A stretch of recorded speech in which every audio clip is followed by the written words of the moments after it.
వి digital news కి స్వాగతం. నేను లక్ష్మి. ముందుగా ముఖ్యాంశాలు.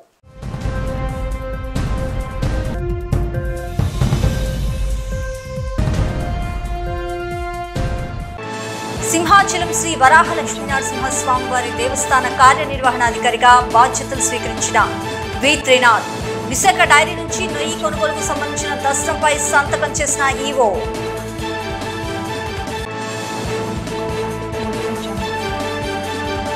టీడీపీ నాయకులను వేధిస్తున్నారంటూ పెందుర్తిలో ఆందోళన బాటపట్టిన టీడీపీ నాయకులు. ఇదే కొనసాగితే రానున్న రోజుల్లో మూకుమ్మడి రాజీనామాలకు పాల్పడతామంటూ స్పష్టం చేసిన టీడీపీ నాయకులు.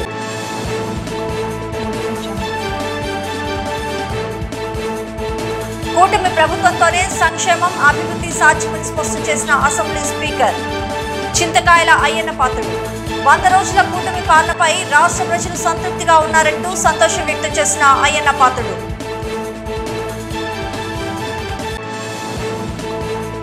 రాజ్యాంగ నిర్మాత డాక్టర్ బిఆర్ అంబేద్కర్ ని అవమానించిన ఉండి ఎమ్మెల్యే రఘురామకృష్ణరాజు సస్పెండ్ చేయాలని డిమాండ్ చేసిన విదసం ఐక్య వేదిక.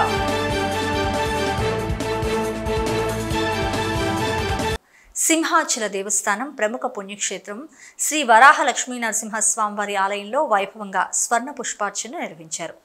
108 బంగారు సంపెంగలతో స్వామి అమ్మవార్లకు శోభాయమానంగా స్వర్ణ పుష్పార్చన జరిపించినట్లు ఆలయీవు తెలియజేశారు. ఉదయం స్వామివారికి అత్యంత వైభవంగా జరిగిన స్వర్ణ పుష్పార్చనలో భక్తులు పెద్ద సంఖ్యలో హాజరయ్యారు. సింహాచల పుణ్యక్షేత్రంలో వేద పండితుల వేద మంత్రోచ్చారణల మధ్య నాదస్వరాలు మంగళ వాయిద్యాల నడుమ శాస్త్రోక్తంగా స్వర్ణ పుష్పార్చన వైభవంగా సాగింది. ఉత్సవంలో భాగంగా అర్చకులు వేకువజామున స్వామివారిని ప్రభాత సేవతో మేలుకొల్పి ప్రాతకాల పూజలను సాంప్రదాయబద్ధంగా నిర్వహించారు. శ్రీదేవి భూదేవి సమేత శ్రీ గోవిందరాజ స్వామివారిని సర్వాంగ సుందరంగా అలంకరించారు. అనంతరం ఆలయ కళ్యాణ మంటపంలో వేదికపై మంటపంలో అధిష్ఠింపజేసిన వేద మంత్రాలు నాదస్వర మంగళ వాయిద్యాల నడుమ స్వర్ణ పుష్పార్చన సేవ వైభవంగా నిర్వహించారు. ప్రత్యక్షంగా భక్తులు శ్రీ స్వామివారి ఆర్జిత సేవలో పాల్గొని తరించారు. సింహాచల శ్రీ శ్రీ శ్రీ వరాహ లక్ష్మీనరసింహ స్వామివారి దేవస్థాన కార్యనిర్వహణాధికారిగా వేండ్రం త్రినాథరావు బాధ్యతలు స్వీకరించారు. ముందుగా అప్పన్న స్వామివారిని ఆయన దర్శించుకున్నారు. వీరికి ఆలయ ఇన్ఛార్జ్ ఈవో సుజాత, సహాయ కార్యనిర్వహణాధికారులు ఆనందకుమార్, రాజేంద్ర కుమార్, రమణమూర్తి, పిల్లా శ్రీనివాసరావు సాదర స్వాగతం పలికి ముందుగా కప్పస్తంభం ఆలింగనం తదుపరి బేడా ప్రదక్షిణ చేయించి స్వామివారి దర్శనానంతరం వేద పండితులచే వేద ఆశీర్వచనాన్ని చేయించారు. వీరికి స్వామివారి ప్రసాదాలను ఆలయ సహాయ కార్యనిర్వహణాధికారి ఆనంద్ కుమార్ అందించారు. స్వామివారి దర్శనం అనంతరం దేవాదాయ శాఖ regional joint commissioner Dwaraka Tirumala కార్యనిర్వహణాధికారిగా పనిచేసిన వేండ్రం త్రినాథరావు సింహాచలంలో ఛార్జ్ తీసుకున్నారు. Deputy commissioner incharge EO Sujatha బాధ్యతలు అప్పగించారు. అనంతరం విశాఖ డైరీ నుంచి నెయ్యి కొనుగోలుకు సంబంధించిన దస్త్రంపై మొదటి సంతకం చేశారు. ఈ కార్యక్రమంలో ఆలయ అధికారులు, executive engineer Srinivasaraju, Rambabu, DE Nageswararao, Ramaraju, వైదిక సిబ్బంది, ఆలయ పర్యవేక్షకులు, సిబ్బంది తదితరులు పాల్గొన్నారు.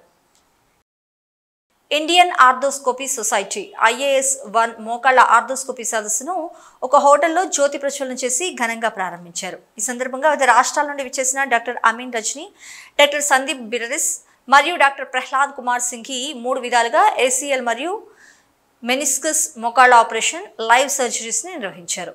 అత్యంత క్లిష్టమైన ఈ మోకాళ్ల ఆపరేషన్స్ ని మెడికవర్ హాస్పిటల్స్ నుంచి హోటల్లో ప్రత్యక్ష ప్రసారం ద్వారా వైద్యులకు అవగాహన కల్పించారు. 4 విభాగాలుగా విభజించి నిర్వహించిన ఈ సదస్సులో వివిధ రాష్ట్రాల నుండి సుమారు 150 మంది ఆర్థోపెడిక్ వైద్యులు, IAS-1 ప్రతినిధులు మరియు Medicover hospitals AP regional director N Padmaja, central head doctor Arun Kumar, medical superintendent doctor Narendra Bendi తదితరులు పాల్గొన్నారు. Indian Arthroscopy Society is determined to do the training of the arthroscopy surgeons in various parts of the cities like tier 2 or tier 3 cities. On the similar lines, we have today this IS-1 2024 which we are conducting here in Vizag with the generous help and support from Dr. Sridhar Gangavarapu, and this is one of the successful program what Dr. Sridhar has conducted because almost over 120 people are attending this program, and I'm sure because of attending this program they will be able to get the knowledge of arthroscopy and same knowledge they can apply for treating their own patients. Indian arthroscopy society అనేది మన ఇండియాలోని arthroscopy అనే keyhole సర్జరీకి సంబంధించిన body అనమాట. So వాళ్ళ ఆధ్వర్యంలో భారతదేశంలోని IAS-1 అనే ప్రోగ్రామ్ని మనం విశాఖపట్నంలో ఈరోజు 22 సెప్టెంబర్ 24న మనం చేయడం జరుగుతుందండి నోవోటెల్ హోటల్లోని. సో ఈ IAS-1 ప్రోగ్రామ్ అన్నది మన ఇండియన్ ఆర్థ్రోస్కోపీ సొసైటీ వారి ఆధ్వర్యంలోని డిఫరెంట్ సిటీస్, అంటే మనకి భారతదేశంలోని డిఫరెంట్ సిటీస్లోని కంటిన్యూస్గా జరగడం అనేది ఉంటుందండి. సో దీని ముఖ్య ఉద్దేశం ఏంటంటే ఈ ఆర్థ్రోస్కోపీ ఏదైతే కీహోల్ సర్జరీస్ ఉన్నాయో, అలాగే స్పోర్ట్స్ ఇంజరీస్ కానీ, యాక్సిడెంట్స్లో కానీ, మోకాళ్ళలోని లెగమెంట్స్ కట్ అవ్వడం జరిగి ఎవరైతే ఇబ్బంది పడతారో వీళ్ళందరికీ ట్రీట్మెంట్ ఇవ్వడం కోసం, అలాగే చాలామంది సర్జన్స్కి ట్రైనింగ్ ఇవ్వడం కోసం. సో మన భారతదేశంలో చూసినట్టయితే డాక్టర్ టు పేషెంట్ రేషియో చాలా తక్కువ ఉన్నది. సో అందుకనే చాలా వరకు ఉన్న ఆర్థోపెడిక్ సర్జన్స్ని ఈ కీహోల్ ఆపరేషన్లోని ట్రైనింగ్ ఇవ్వడం కోసం ఈ IAS-1 అన్న ప్రోగ్రామ్ ముఖ్య ఉద్దేశం సో మనం ఈరోజు మెడికవర్ హాస్పిటల్ ఆధ్వర్యంలోని మన ఆర్థ్రోస్కోపీ అసోసియేషన్ ఆఫ్ ఆంధ్రప్రదేశ్తో కలిసి ఈ IAS-1 ప్రోగ్రామ్ అన్నది నిర్వహించడం జరుగుతుంది. సో దీనికి సంబంధించి మనకి 3 లైవ్ సర్జరీస్ మెడికవర్ హాస్పిటల్లో జరుగుతున్నాయి. డాక్టర్ MN రజని ముంబై నుంచి, మరియు డాక్టర్ సందీప్ బిరారీస్ గారు ముంబై నుంచి, మరియు డాక్టర్ ప్రహ్లాద్ కుమార్ సింగి మధురై నుంచి. సో ఈ ముగ్గురు డాక్టర్లు ACL రీకన్స్ట్రక్షన్ అనే ఆర్థ్రోస్కోపీ సర్జరీ మీద 3 సర్జరీస్ చేసి దాన్ని లైవ్ ట్రాన్స్మిషన్ ద్వారా మనం ఇక్కడ వెన్యూకి ట్రాన్స్మిట్ చేయడం జరుగుతుందండి. విశాఖ జిల్లా పెందుర్తి మండలం చింతగట్ల పంచాయతీ టీడీపీ నాయకులు విశాఖ జిల్లా అర్బన్ ఇన్ఛార్జి గండి బాబ్జీ వేధిస్తున్నారంటూ చింతగట్ల టీడీపీ నాయకులు పెందుర్తి మండల ప్రజా పరిషత్ కార్యాలయం వద్ద ఆందోళన బాట చేపట్టారు. మాడుగుల ఎమ్మెల్యే బండారు సత్యనారాయణమూర్తి పెందుర్తి నియోజకవర్గం వీడినప్పటి నుంచి ఈ వేధింపులు మరింత ఎక్కువయ్యాయని ఆవేదన వ్యక్తం చేస్తున్నారు. దీనికి నిదర్శనమే గడిచిన 6 నెలల కాలంలో తప్పుడు కేసులు బనాయించి ఎటువంటి విచారణ చేపట్టకుండా దమ్ము రమేష్ అనే స్థానిక టీడీపీ నాయకుడిపై కేసులే నిదర్శనంగా కనిపిస్తున్నాయి. దీనికి తోడు రమేష్ బండారు ప్రధాన అంచెడు కావడంతో ఆయనపై రౌడీ షీట్ కూడా తెరిపిస్తారంటూ సాక్షాత్ జిల్లా అర్బన్ అధ్యక్షుడు గండి బాబ్జీ బెదిరించడమే ప్రధాన కారణంగా తెలుస్తుంది. తెలుగుదేశం పార్టీ ఆవిర్భావం నుంచి నేటి వరకు పార్టీ కోసం అహర్నిశలు శ్రమిస్తున్న కార్యకర్తలపై కేసులు బనాయించడం పట్ల గ్రామంలో తెలుగుదేశం నాయకులు దిక్కుతోచిన స్థితిలో ఉన్నారు. గత ప్రభుత్వ కాలంలో వీళ్లపై దాడులు జరిగి పార్టీ విడకుండా సొంత పార్టీ కోసం ఎన్నికల్లో గెలుపు కోసం శాయశక్తులా పోరాడారని, అయితే పార్టీ అధికారంలోకి వచ్చినప్పటి నుండి వారిపై దాడులు ఏమాత్రం ఆగడం లేదని తెలిపారు. బాబ్జీ తమపై దాడులు జరుగుతున్నప్పటికీ వైఎస్ఆర్ పార్టీకి చెందిన సర్పంచ్ భర్త అయినటువంటి గనిశెట్టి కనకరాజుకు వత్తాసు పలుకుతూ దాడుల వెనుక కుట్రపూర్త రాజకీయం చేస్తున్నారని తెలిపారు. పార్టీ గెలిచాక కూడా వేధింపుల పర్వం కొనసాగడంతో తమకు ఆత్మహత్య శరణ్యం అంటూ పత్రిక ముఖంగా కన్నీళ్లు పెట్టుకున్నారు. గండి బాబ్జీ వేధింపులను పార్టీ అధిష్టానం వద్దకు తీసుకెళ్తామని వాపోయారు. అయితే ఇది ఇలా కొనసాగితే రానున్న రోజుల్లో మూకుమ్మడిగా పార్టీని వీడే అవకాశం ఉందని వారు ఆవేదన వ్యక్తం చేశారు. గత 5 ఏళ్ళ నుంచి ఈ కనకరాజు అనే వ్యక్తితో పోరాడి చావుల్లోకి వెళ్ళొచ్చామండి. మా మీద అటాక్ చేయించి అటెంప్ట్ మర్డర్ కేసులు, SC ST కేసులు, రౌడీ షీట్లు అన్నీ పెట్టించి ఇంత దౌర్భాగ్య స్థితి ఏ రోజు రాలేదు మాకు. అటువంటిది ఈరోజు అధికారంలోకి వచ్చిన తర్వాత కూడా స్థానిక ఇన్ఛార్జిగా నియమించబడ్డ గౌరవశ్రీ గండి బాబ్జీ గారు కార్యకర్తల పట్ల దేవుడు అని అంటారు అందరూ. అది వాస్తవం కావచ్చు, కానీ అది వైసీపీ కార్యకర్తలుగా అయి ఉండొచ్చు. మరి ఈరోజు మాకు తెలుగుదేశం పార్టీ కార్యకర్తలుగా ఉన్నాం, స్థానిక బాధలన్నీ మేము పడ్డున్నాం.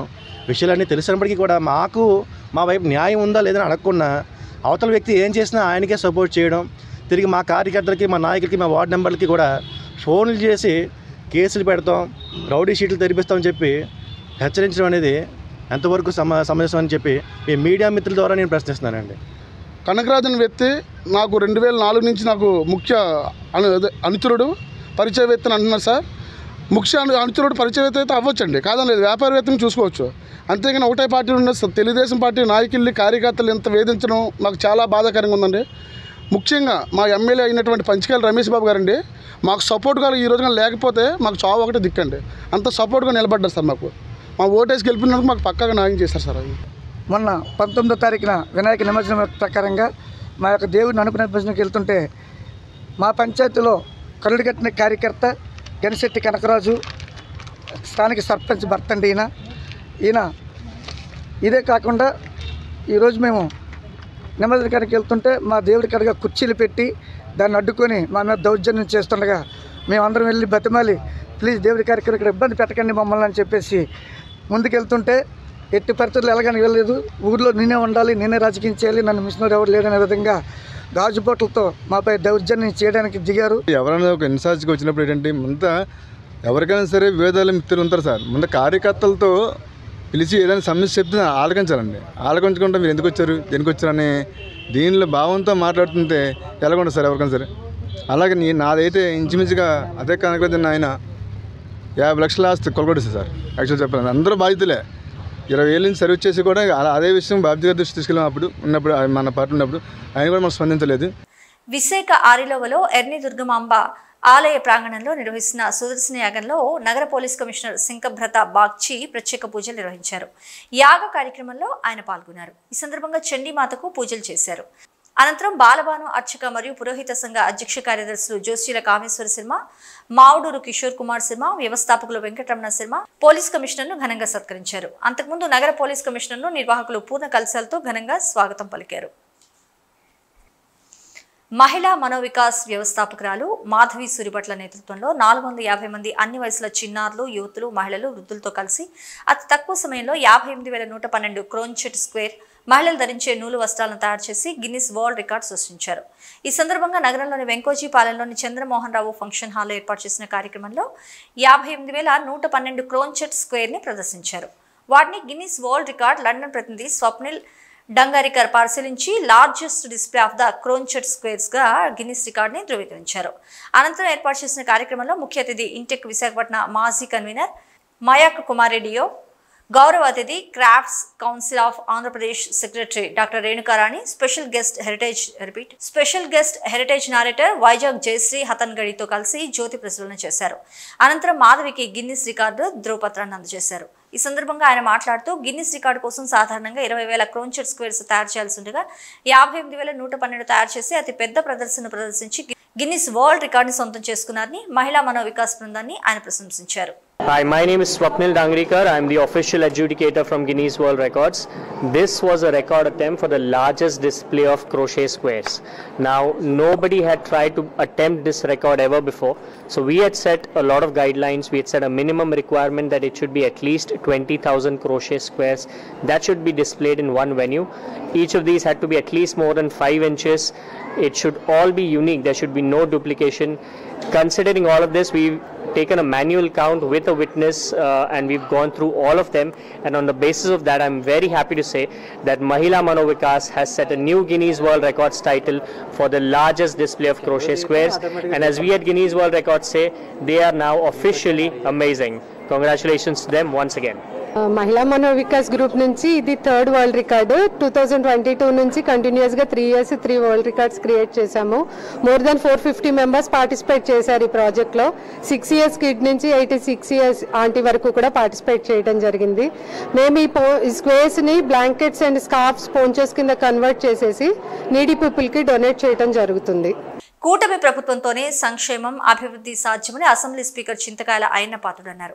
ఇది మంచి ప్రభుత్వ కార్యక్రమంలో భాగంగా నాతవరం మండలం చెర్లోపాలెం గ్రామంలో నిర్వహించిన కార్యక్రమంలో ఆయన మాట్లాడారు. 100 రోజుల కుటుంబాలపై రాష్ట్ర ప్రజలు సంతృప్తిగా ఉన్నారని అన్నారు. ఇది ప్రజాప్రభుత్వమని, రానున్న రోజుల్లో మరింత మంచి జరుగుతుందని పేర్కొన్నారు. గత వైసీపీ పాలనలో దోచుకోవడానికి అధిక ప్రాధాన్యత ఇచ్చారని అన్నారు. ఖజానాను ఖాళీ చేశారని అన్నారు. అయినా చంద్రబాబు ఎంతో ముందు చూపుతో రాష్ట్రాన్ని అభివృద్ధి సంక్షేమం వైపు నడిపిస్తున్నారని అన్నారు. దీపావళి నుంచి ఉచితంగా 3 సిలిండర్లు పంపిణీ చేయనున్నామని తెలిపారు. ఉద్యోగస్తులకు ప్రతి నెల మొదటి తేదీనే జీతాలు వేస్తున్నామని ఆయన వివరించారు. చెర్లోపాలెం పంచాయతీలో సంపూర్ణంగా డ్రైనేజీ నిర్మించడానికి సుమారు 6,18,00,000 రూపాయల నిధులు మంజూరు చేయడం జరిగిందని అన్నారు. అలాగే సీసీ రోడ్లకు 10 లక్షల నిధులు విడుదల చేస్తామని అన్నారు. ఈ కార్యక్రమంలో ఆర్డీఓ హెచ్వి జయరాం, తహసీల్దార్ ఎస్ఎస్వి శ్రీనివాస్ నాయుడు, మండల స్పెషల్ ఆఫీసర్ జీవి లక్ష్మి, కూటమి నాయకులు, కార్యకర్తలు తదితరులు పాల్గొన్నారు. చంద్రబాబు నాయుడు గారు ముఖ్యమంత్రి 100 రోజులు పూర్తయింది. 100 రోజులు అంటే 3 నెలల 10 రోజులు. ఈ 3 నెలల 10 రోజుల్లో కూడా గత ప్రభుత్వంలో అప్పులు చేసిపోయారు. అందరూ రాష్ట్రాన్ని తగలబెట్టిపోయారు. ఎక్కడ చూసినా అప్పులు. చంద్రబాబు గారు వచ్చేటప్పటికి కొన్ని వేల కోట్ల అప్పు ఉన్నాయి రాష్ట్రంలో.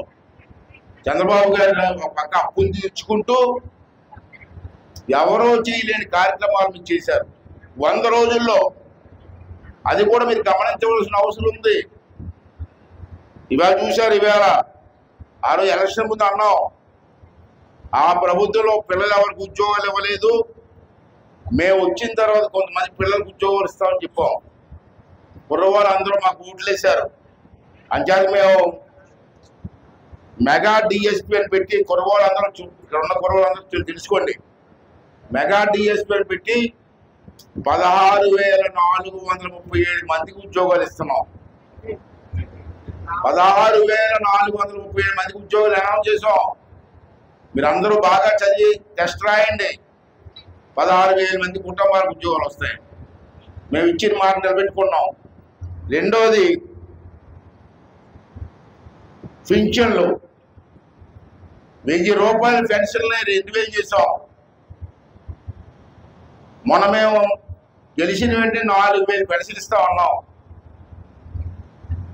గత ప్రభుత్వంలో వైఆర్సీపీ నాయకులు వెనకారం చేశారు, డబ్బులు ఎక్కడ ఉన్నాయి, ఎక్కడ ఇస్తారని. కానీ మనం మాట నిలబెట్టుకొని ఈవేళ ఎల్జీ పాలిమర్స్ స్థలంలో ప్రాణహాని లేని పరిశ్రమలు ఏర్పాటు చేసి స్థానికులకు ఉపాధి కల్పించాలని సిపిఎం జిల్లా కార్యదర్శి ఎం జగ్గునాయుడు ప్రభుత్వాన్ని కోరారు. ఎల్జీ పాలిమర్స్ ప్రమాద బాధితులు నష్టపరిహారం, ప్రభుత్వ చర్యల అంశంపై జగదాంబ జంక్షన్ సిఐటియు కార్యాలయంలో జరిగిన మీడియా సమావేశంలో ఆయన మాట్లాడుతూ ఎల్జీ పాలిమర్స్ దుర్ఘటన తర్వాత యాజమాన్యంపై పోరాడి ఒత్తిడి తేవడంలో రెండో జోన్లో ఉన్న 1,325 మందికి 3.5 లక్షలు, మిగిలిన 4,850 మందికి 50,000 రూపాయల పరిహారం అందజేసినందుకు కృతజ్ఞతలు తెలిపారు. ఈ ఘటన జరిగిన వెంటనే సిపిఎం నాయకులు స్పందించి జగన్ ప్రభుత్వ నిర్బంధాన్ని లెక్క చేయకుండా స్థానిక ప్రజలతో కలిసి దశలవారీగా పోరాటం చేశామని గుర్తు చేశారు. ఈ ఘటనలో తీవ్రంగా ఆరోగ్యరీత్యా నష్టపోయిన వారికి పరిహారం అందుతుందని, అందని వారికి 2 విడతల నష్టపరిహారం వెంటనే ఇచ్చి ఆదుకోవాలని సిపిఎం విజ్ఞప్తి చేస్తుందంటూ స్పష్టం చేశారు. ఈ కార్యక్రమంలో జిల్లా కార్యవర్గ సభ్యులు బి జగన్, గోపాలపట్నం జోన్ కార్యదర్శి బి వెంకట్రావు, జిల్లా నాయకులు పిఎల్ రెడ్డి, యు రాజు తదితరులు పాల్గొన్నారు. ఎల్జీ పాలిమర్స్ బాధితులు సిపిఎం పార్టీ దాదాపు 4.5 సంవత్సరాల పాటు చేసిన పోరాటం, స్థానిక ఎమ్మెల్యే చేసిన కృషి ఫలించింది. ఎల్జీ పాలిమర్స్ యాజమాన్యం దిగివచ్చి దాదాపు 6,170 మంది బాధితులకి 60 కోట్ల రూపాయల నష్టపరిహారం చెల్లించింది. ఇంకో 60 కోట్ల రూపాయలు మౌలిక సదుపాయాల కోసం కేటాయించడం జరిగింది. పోరాడి విజయం సాధించినటువంటి బాధితులకు సహకరించిన ఎమ్మెల్యేకి సిపిఎం పార్టీ విశాఖ జిల్లా కమిటీ తరఫున హృదయపూర్వకంగా అభినందన తెలియజేస్తూ ఉన్నాం. ఇది దక్షిణ కొరియా కంపెనీ, బౌలజాస్ సంస్థ. కాబట్టి మమ్మల్ని ఈ దేశ చట్టాలు ఏం చేయలేవు, ఈ దేశ కార్మిక సంఘాలు ఏం చేయలేరు, ప్రజలు ఏం చేయలేరని చెప్పని విర్రవేగింది ఎల్జీ పాలిమర్స్ యాజమాన్యం. కానీ సిపిఎం పార్టీ దీన్ని అంతర్జాతీయ సంస్థ కింద తీసుకొచ్చింది. దాదాపు 12 దేశాల్లో ఉన్నటువంటి ట్రేడ్ యూనియన్లని ఐక్యం చేసి వెబనార్స్ నిర్వహించి ఎల్జీ పాలిమర్స్ యాజమాన్యాన్ని బోర్డులో నిలబెట్టాం. అంతేకాదు దక్షిణ కొరియాలో ఉన్నటువంటి వాళ్ళ హెడ్ ఆఫీస్ ముందు ధర్నా కార్యక్రమం చేసేలా కార్యక్రమం చేపట్టాం. ఆ విధంగా అన్ని రూపాల్లో ఎల్జీ పాలిమర్స్ యాజమాన్యం మీద ఒత్తిడి అనేది తీసుకురావడంలో సిపిఎం పార్టీ విజయం సాధించింది. ఆరోగ్యవంతమైన సమాజాన్ని నిర్మించడంలో వైద్యులు చేసిన కృషి మరవలేందని, కరోనా లాంటి విపత్కర సమయంలో ప్రాణాలకు తెగించి సేవలు అందించామని రాష్ట్ర ఫిజిషియన్ల సంఘ అధ్యక్షులు VIMS director doctor K Rambabu స్పష్టం చేశారు. గత 3 రోజులుగా ఆల్ ఇండియా ఫిజిషియన్స్ సదస్సు ఘనంగా జరిగిందని, దేశంలోని 67 మంది నిపుణులు ఈ సదస్సులో పాల్గొన్నారని తెలిపారు. సదస్సు ముగింపు సందర్భంగా మీడియాతో మాట్లాడుతూ వైద్య రంగంలో వస్తున్న అత్యాధునిక చికిత్సలపై అవగాహన పెంచుకుంటూ రోగులకు మెరుగైన వైద్య సేవలు అందిస్తున్నామని, పేద ప్రజలకు మెరుగైన వైద్య సేవలు అందించడం ద్వారా ఆరోగ్యవంతమైన సమాజ నిర్మాణం సాధ్యమవుతుందని పేర్కొన్నారు. ప్రపంచవ్యాప్తంగా వైద్య రంగంలో వస్తున్న పలు కొత్త చికిత్సా విధానాలను తెలుసుకునేందుకు ఈ సదస్సులు ఎంతగానో ఉపయోగపడతాయని పేర్కొన్నారు. Telemedicine, digital lab report, patient record, CMS continue medicine system, వైద్య వ్యవస్థ మార్పుకు వైద్యులు అడుగులు వేయాలంటూ పిలుపునిచ్చారు. మేము గత 3 రోజులుగా అనగా శుక్రవారము, శనివారము, ఆదివారము 20, 21, 22 రోజుల్లో 7 రాష్ట్రాలకు సంబంధించినటువంటి వైద్యుల సదస్సు అనగా south zone, south mid zone మరియు ఏపీ ఎపికాన్ 2024 ఫిజిషియన్స్ యొక్క సదస్సు ఏర్పాటు చేయడం జరిగింది. దీని యందు ఆంధ్రప్రదేశ్, తెలంగాణ, తమిళనాడు, కర్ణాటక, కేరళ, లక్షద్వీప్, పుదుచ్చేరి నుంచి 1200 మంది వరకు వైద్యులు రావడం జరిగింది. ఈ సదస్సులో ముఖ్య ఉద్దేశము, ఈ సదస్సులో మనము frontiers of research from bench to bed side అనే థీమ్తో మనము మొదలుపెట్టాము. అనగా రోజు రోజుకి వైద్య రంగంలో వస్తున్నటువంటి విప్లవాత్మకమైనటువంటి మార్పులను మరియు ల్యాబొరేటరీలో వస్తున్నటువంటి మార్పులను క్షుణ్ణంగా అధ్యయనం చేసినటువంటి వివిధ రాష్ట్రాలకు చెందినటువంటి 67 మంది వైద్యులను ఇక్కడికి స్పీకర్స్గా తీసుకురావడం జరిగింది. చేయి కలిపి శ్మశాన వాటికను శుభ్రపరిచారు. అంతేకాదు చుట్టూ పచ్చని మొక్కలు నాటి ఉద్యానవన వాతావరణాన్ని తీసుకొచ్చారు. ఇది 29వ వార్డు పరిధి తుంగ్లాం గ్రామంలోని హిందూ శ్మశాన వాటికలో జరిగింది. వార్డు కార్పొరేటర్ కాకిం గోవిందరెడ్డి ఇచ్చిన పిలుపుతో తుంగ్లాం, కాపు తుంగ్లాం, చుక్కవానిపల్లెం గ్రామాల్లో చెందిన యువకులు, స్వచ్ఛంద సంఘాల నాయకులు తరలివచ్చి శ్రమదానంలో పాల్పంచుకున్నారు. ఉదయం 6 గంటల నుంచి మధ్యాహ్నం దాకా శ్మశాన వాటికలో చెత్త చెదారాలను, పిచ్చి మొక్కలు తొలగించి శుభ్రపరిచారు. చుట్టూ బాదం, వేప, కొబ్బరి మొక్కలను నాటారు. దాన సంస్కారాలు, అంత్యక్రియలు చేయడానికి ఇబ్బందులు కలుగుతున్న నేపథ్యంలో తాము ఈ నిర్ణయం తీసుకుని శుభ్రతకు శ్రీకారం చుట్టినట్లు గోవిందరెడ్డి తెలిపారు. సుమారు 300 మంది ఈ బృహత్ కార్యక్రమంలో పాల్పంచుకున్నారు. ప్రభుత్వ నిధుల్ని తీసుకొచ్చి నిర్మించడమే కాదు, ఇందులో ప్రజల భాగస్వామ్యం చేయకపోతే నిర్మించిన భవనాలు కానీ, నిర్మించిన పార్కులు కానీ, నిర్మించిన శ్మశానాలు కానీ వృధా అయిపోతాయి అనేది ఆలోచనతో, ఇది ప్రజల ఆస్తి, మీ ఆస్తి, మనందరమే ప్రభుత్వం ఎంతైతే నిర్మిస్తుందో, వెచ్చిస్తుందో వాటిని దుర్వినియోగం కాకుండా కాపాడుకోవాల్సిన బాధ్యత కూడా పబ్లిక్ మీద, ప్రజల మీద ఉంది. ఎందుకంటే మీరు కట్టిన పన్నులతో మీకు అభివృద్ధి కార్యక్రమాలు ప్రభుత్వాలు, స్థానిక ప్రభుత్వాలు చేస్తాయి కాబట్టి వాటిని కాపాడుకోవాల్సిన బాధ్యత ప్రజల మీద ఉందనే ఉద్దేశంతో అది తెలియజేయాలని గ్రామస్తులు, పెద్దలందరూ కలిసి కూర్చొని మాట్లాడుకొని ఇవాళ ఈ ప్రోగ్రాం పెట్టాం. ఈ ప్రోగ్రాంలో అత్యధికంగా పాల్గొన్న గ్రామ ప్రజలకి అందరికీ హృదయపూర్వక ధన్యవాదాలు.